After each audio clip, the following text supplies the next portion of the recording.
Hello everyone and welcome to our video today. Our topic is a notable recent event involving the HMS Diamond of the Royal Navy. The HMS Diamond, a modern Type 45 destroyer, has become the center of attention after engaging in a skirmish in the Red Sea. According to information from the UK Ministry of Defence, the ship faced attacks from drones and missiles. Notably, after this skirmish, the HMS Diamond displayed what is known as the Victory Mark. This is a long-standing naval tradition, symbolizing success in a mission. Join us as we delve into the details of the battle and this important event, and explore its significance for maritime security in the region. Let's get started. Introduce. The HMS Diamond was a D-class destroyer built for the Royal Navy in the early 1930s. Initially assigned to the Mediterranean Fleet, it was transferred to the China Station in early 1935, where it remained until mid-1939. Diamond was reassigned to the Mediterranean Fleet after the outbreak of World War II, before being transferred to West Africa for convoy escort duties. It returned to the Mediterranean Fleet in early 1940, where it escorted convoys to and from Malta. Diamond participated in the Battle of Cape Spartivento in November and was sunk by German aircraft on April 27, 1941, while evacuating Allied troops from Greece.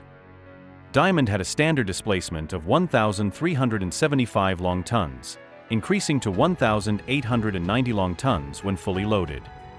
The ship had an overall length of 329 feet, a beam of 33 feet, and a draft of 12 feet 6 inches.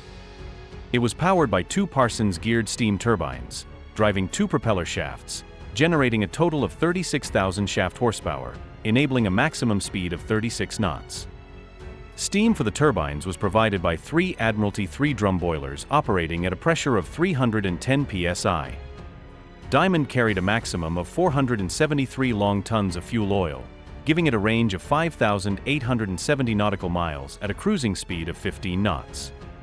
The crew complement consisted of 145 officers and sailors. The destroyer was armed with four QF 4.7-inch Mk9 guns in single mounts, named a BX and Y from front to rear. For anti-aircraft purposes, Diamond was equipped with a QF 12-pounder MKV gun positioned between the two funnels and two QF 2-pounder 40mm Mk2 guns mounted on either side of the bridge wings. It was also equipped with two quadruple torpedo tube mounts for 21-inch torpedoes. A single depth charge rail and two throwers were used to deploy depth charges, initially carrying 20 charges, but this was increased to 35 shortly after the war began.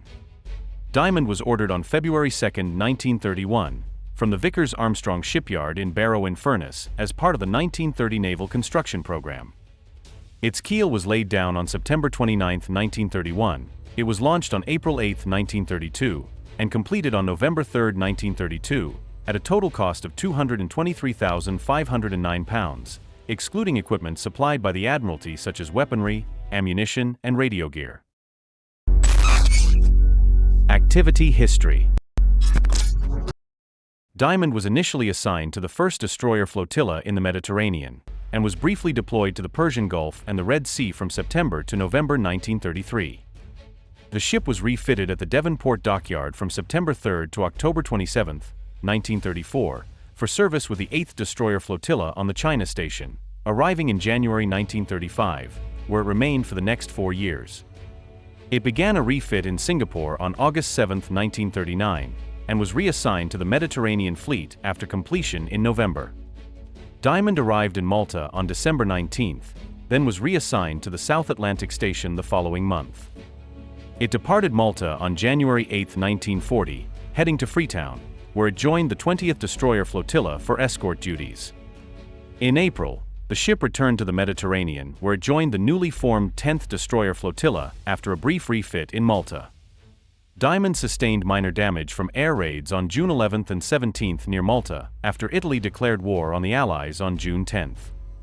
Along with its sister ships Dainty and Defender, the Australian destroyer HMS Stuart, and the light cruisers Cape Town and Liverpool, it escorted convoy and Point 2 from Egypt to various ports in the Aegean Sea in late July.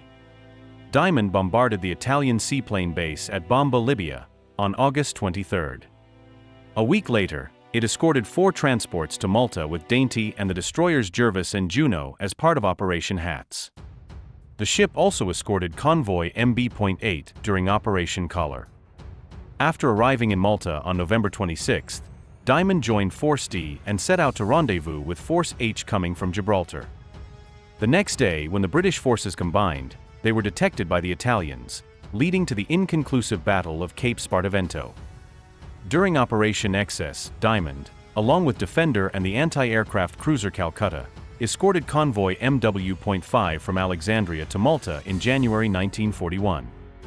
The ship also escorted a convoy of 4 merchant ships from Malta to Alexandria in mid-April. Shortly thereafter, it began participating in the evacuation of Allied troops from Greece. On April 27, 1941, Diamond, along with the destroyer Rheineck, rescued over 500 soldiers from the Dutch troopship Slamat and set course for Crete. However, about 4 hours later, both ships were attacked and sunk by Messerschmitt Bf 109 fighters and Junkers Ju 88 bombers. Only 1 officer, 41 sailors, and 8 soldiers from all 3 ships were rescued. Fight. The Houthi forces announced the launch of ballistic missiles and drones targeting various objectives in the Red Sea, including the British destroyer HMS Diamond. ER missile units carried out an attack operation against the British destroyer HMS Diamond with a barrage of ballistic missiles, a Houthi spokesman, Brigadier General Yehya Sari, announced on June 9. He claimed the attack was precise, but did not provide details on the damage suffered by the British warship.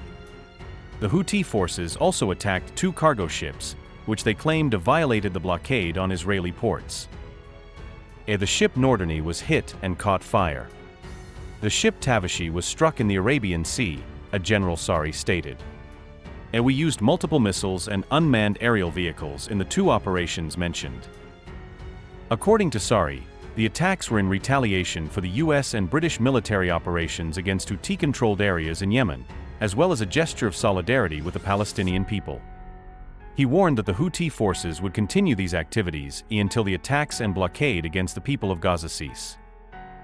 Earlier, the British maritime security company Ambri reported that a cargo ship was hit by a missile off the coast of Yemen, causing a fire that was later extinguished. A second missile missed the ship, after which several small boats opened fire on the vessel, forcing the crew to change course. Ambri did not name the attacked ship. The United Kingdom Maritime Trade Operations, UKMTO, reported that another cargo ship was hit by a projectile at the stern, causing a fire. There were no casualties in the attack. The Houthi began attacking cargo ships passing through the Red Sea in November 2023 and have since sunk 1 vessel. Many shipping companies have had to reroute their ships around the southern tip of Africa, resulting in longer travel distances and increased costs. The US and UK have repeatedly struck Houthi targets since January in retaliation or to prevent attacks on cargo ships. However, military experts have questioned the effectiveness and sustainability of the US and UK campaigns, as there is no indication that the Houthi will cease their attacks on ships passing through the Red Sea. Rushing back to port. The Royal Navy announced on February 6 that the warship HMS Diamond is returning to port for maintenance. The frigate HMS Richmond will replace it, taking on the crucial task of ensuring freedom of navigation in the Red Sea as the Houthi continue to attack cargo ships associated with Israel, the US, and the UK. The HMS Diamond began participating in Operation Protect Prosperity, a US-led mission to safeguard international shipping lanes in the Red Sea, in December 2023 and has maintained an almost continuous presence in the area most vulnerable to attacks on cargo ships in the Red Sea. The HMS Diamond will return to port for maintenance and resupply. The frigate HMS Richmond will replace it, taking on the crucial task of ensuring freedom of navigation in the Red Sea as the Houthi continue to attack cargo ships, as the Royal Navy announced on February 6. British officials stated that HMS Diamond began participating in Operation Protect Prosperity, a US-led mission to safeguard international shipping lanes in the Red Sea, in December 2023 and has maintained an almost continuous presence in the high-risk area there. The warship has been attacked by Houthi forces at least 3 times, successfully intercepting 9 drones using its world-class Sea Viper missile system and on-board guns, the Royal Navy reported. The decision to replace the permanently stationed warship in the Red Sea with HMS Richmond may reduce the operational capabilities of the Operation Protect Prosperity, as HMS Richmond is equipped with a maximum of 32 Sea Scepter anti-aircraft missiles with a range of 25 kilometers, compared to HMS Diamond's 48 Sea Viper missiles with a range of 110 kilometers. HMS Diamond is the third ship of the Type 45 class, a model described by former Royal Navy Commander Alan West as the most powerful in the country's history and the best air defense destroyer in the world. On December 15, 2023, HMS Diamond shot down a Houthi UAV with a Sea Viper missile, marking the first engagement by the Royal Navy with an enemy aircraft in decades. HMS Diamond has downed multiple Houthi drones during its months of patrolling around the Bab el-Mandeb Strait. The ship has been reloaded with surface-to-air missiles and is expected to soon return to this volatile area. This news comes just weeks after the ship docked in Gibraltar, having been replaced in its position by the less capable Type 23 frigate HMS Richmond.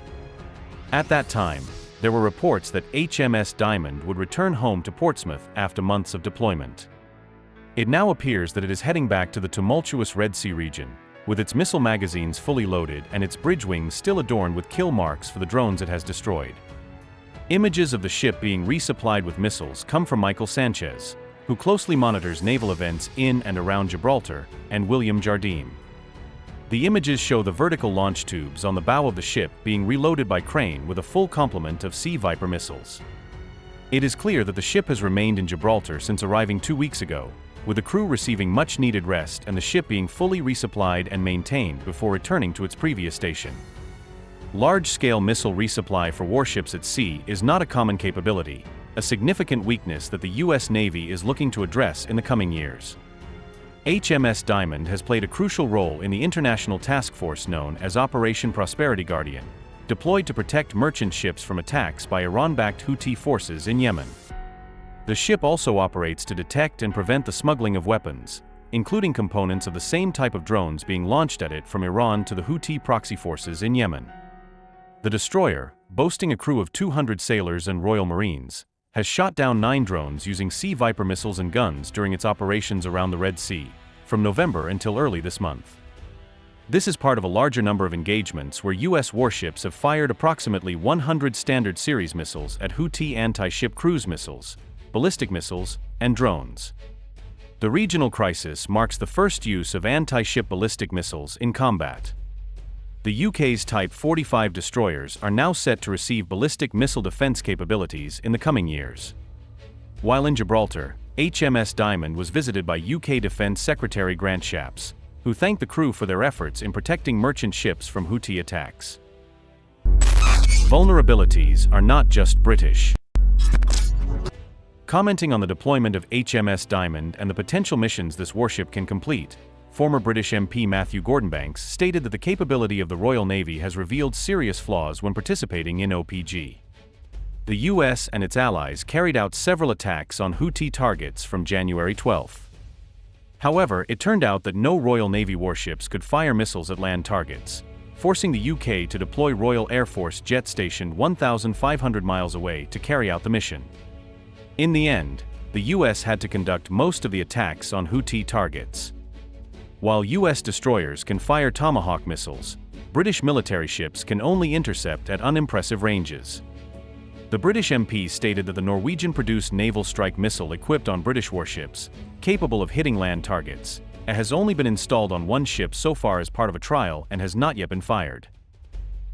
Clearly, this is a scandal and completely unacceptable, the official added. British and Western media further quoted Rear Admiral Chris Perry, a former senior naval officer, who warned that the lack of proper land attack missiles had exposed the Navy. The real concern is that we will not be able to confront strong adversaries like Russia in engagements, and we will see more and more of these issues, he emphasized. According to Matthew Gordonbanks, an international relations consultant, former member of Parliament, and senior research fellow at the Royal United Services Institute, British leadership clearly made a miscalculation when deciding to join Washington's Operation Prosper Guardian. Gordonbanks said, the UK's official estimates of its naval capabilities tend to be grossly inflated. This is not the first time there has been an immediate reaction to cover up for American military action. If these actions turn into a Yemen campaign, we could have made a very serious mistake. The former MP explained, the UK did not consider the consequences of its actions before sending ships to the Red Sea, while other NATO member states in Europe have been more cautious and pragmatic. He stressed, we need to sharpen our diplomatic tools to avoid creating a broader conflict in the region. When asked if it was reasonable to expect tensions to decrease amid the decline of Western forces, the British politician replied, the key to reducing tensions in the Red Sea is to de-escalate the conflict in Gaza and Israel as quickly as possible. The actions of the US and the UK, in particular, risk making the situation worse rather than better. In fact, the attacks demonstrate that the capabilities of both the US and the UK are not as strong as many believe or want to believe. Thank you for watching the video about the HMS Diamond displaying the victory sign after the clash in the Red Sea. This event not only demonstrates the capabilities of the Royal Navy, but also highlights the ongoing security challenges in the region. If you found this video useful, don't forget to like, share, and subscribe to our channel to stay updated with the latest information on maritime and military security worldwide. See you in the next video. Goodbye and have a great day.